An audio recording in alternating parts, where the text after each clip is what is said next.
Hi, and welcome back. Today we are making little money bags, or should I say shooting stars, or goldfishes, or testicles, or baby alligator brains. No, today we are making wontons, or wonton as we say it in Vietnamese. We had so much fun with these when we were kids, and it's not going to stop now.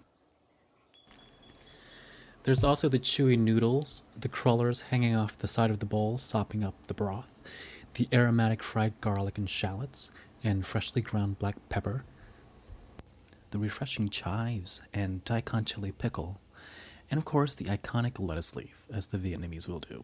So let's just get right into it because I can't wait to have a bowl of this wonton noodle soup once again.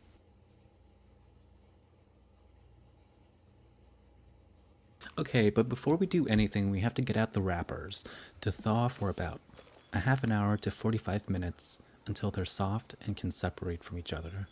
And if you've seen my Hootoo videos, these first couple of steps will feel very familiar.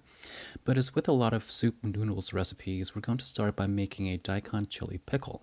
It comes from Daikon in southern Vietnam, and it's diced daikon and sliced hot peppers in a vinegar and water mixture that's about half and half. And to me, it's indispensable for Hootoo and me, and wonton noodle soup is no exception. And word on the street is that it's also a thing in Hong Kong. And here is some oil that's been used over and over again solely for frying garlic and shallots. And that's why there's some leftover pieces in it. And that's perfectly okay because as you can see, the oil is always heated very gently, so those pieces don't ever burn. And since we're making a bigger batch of it, we get to use the food processor to mince it. And then we're going to fry it in a kettle over low heat until it's golden. We could use lard instead of oil, and that's how it's done traditionally, but this is how we're doing the garlic today, and then the shallots will be done pretty much identically. We need to keep moving the pieces on the edge in toward the middle because they brown a lot faster from touching the metal. And then once it's golden, turn off the heat and strain it.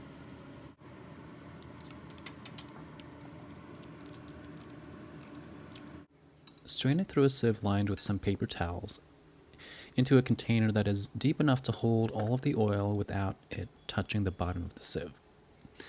And use a bigger container if necessary. Try to keep the oil as clear from residuals as possible, and the color should be about the same as fresh oil. Then we're going to put the fried garlic into a jar with some cold oil, and this will keep it crispy. And then later, once the hot oil has cooled, we'll add it to this jar. And this might not seem like that much, but when it comes to fried garlic oil and fried shallot oil, a little goes a long way. So it'll last a while, and the good news is that it'll stay good pretty much forever because of the oil. Some people would rather not have any floaters in their soup, so in that case, keeping the oil and garlic separate is the better option. But keep an eye on the garlic, and maybe it's a good idea to label the oil as well.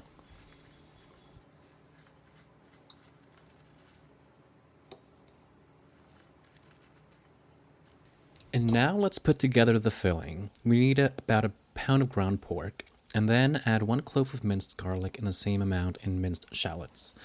If we're using pork sausage, keep in mind that it may already be very salty. But for regular ground pork, we'll add 1 teaspoon of soy sauce, 1 teaspoon of oyster sauce, 1 teaspoon of fish sauce, 1 tablespoon of sugar, and 1 teaspoon of ground black pepper. Optionally, add 1 tablespoon of cooking oil if the meat is very lean. It'll stay tender that way. Keep in mind that the longer we mix it, the stickier the mixture will become and the smoother the texture will be once it's cooked. And once we're done mixing it, it might be a good idea to chill it until it firms up. It'll make it easier to wrap and it'll keep the meat fresh. To wrap the wontons, we're using standard egg wrappers, Hong Kong style. Okay, so if we're right-handed, we'll hold the wrapper in our left hand and then scoop just a little amount of filling onto the middle of the wrapper. Then bundle it up, add a little water into the middle, and squeeze it tight to seal. And be careful not to push the filling further into the pouch, otherwise the wrapper will tear and the filling will fall out. Wrapping wontons is one of those things, from what I hear, you either love it or you hate it. But wontons are probably one of the easier things to wrap. It's just so repetitive. Or maybe you start out loving it, but then end up hating it over time. Another way to wrap it is to paint the edges of the wrapper with water and then fold it in half diagonally.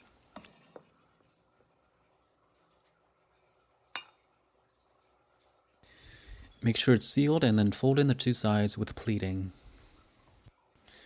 Folding it this way is probably the easiest way. It's easier to seal and it looks neater, which is better for fried and steamed wontons.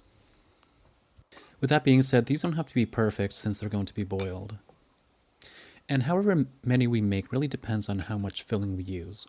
Some people like it stuffed with filling, whereas there's actually an established style of wontons that uses just a scant amount of filling. I tend to go for somewhere in the middle because I like having a long tail, so to speak, or more dough than meat. But I might stuff it a little more if it's going to be fried or steamed. These also freeze really well. So if we were going to do that, place them edge to edge on a tray before they go into the freezer, and then once they're frozen, we can pile them into a Ziploc bag or a Tupperware container, and they'll separate much easier the next time we use them. And frozen wontons are great. They actually don't take much longer to cook than fresh ones. I'll even pop a few sometimes into my ramen. However, do you know that they will lose a lot of the aromatic notes after they're frozen? So let's do ourselves a favor and have some of them fresh while we have them.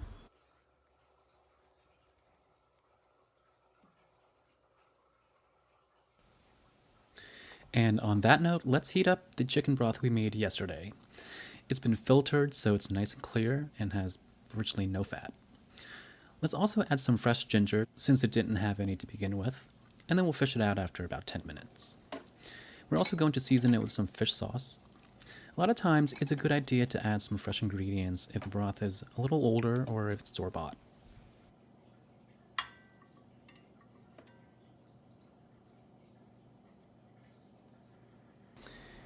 Before we prepare the noodles for cooking, let's get a pot of water on the stove. The noodles we're using is a Hong Kong-style thin noodles. We could really use any type of egg noodles, but this kind is pretty standard. And as you can see, each pack comes with 4 bundles, and looks can be deceiving because each bundle is actually pretty substantial once they're cooked, so it might be a good idea to start with just a half. First, we need to separate the strands and shake off as much of the flour as possible, then divide it into 2 portions.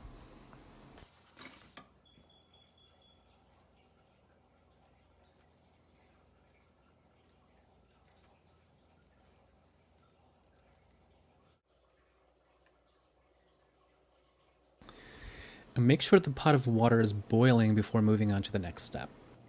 In a bath of cold water, we're going to rinse off the remaining flour, then strain it using a sieve.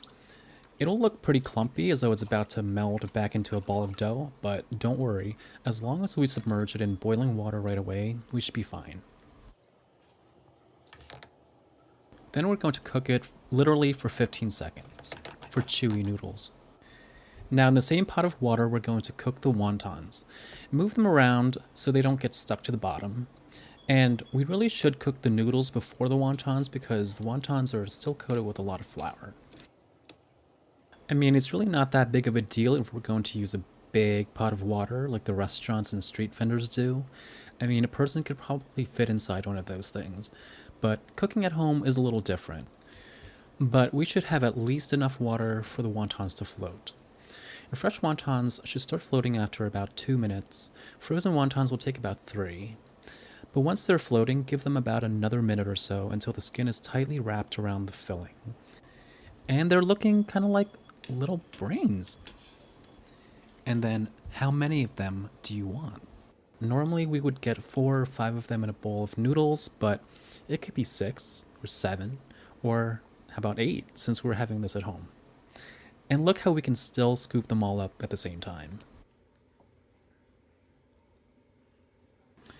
And before we put together the bowl, let's put some Chinese crullers in the air fryer for 4 to 5 minutes at 300 degrees.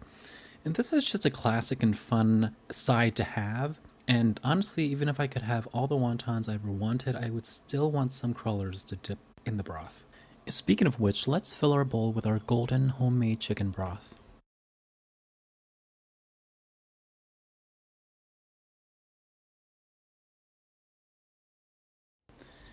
Then we'll add a little bit of fried garlic, fried shallots, including some of that oil, and freshly ground black pepper. Then some of the Daikon chili pickle and chives. And these chives are obviously homegrown. They're just now starting to come up again in the garden. And they're only about 5 inches tall at the time of filming. But still, they go really well in this soup. And of course, a lettuce leaf, which adds even more freshness. Finally, finish it with some oyster sauce and soy sauce to taste, and don't forget the crullers.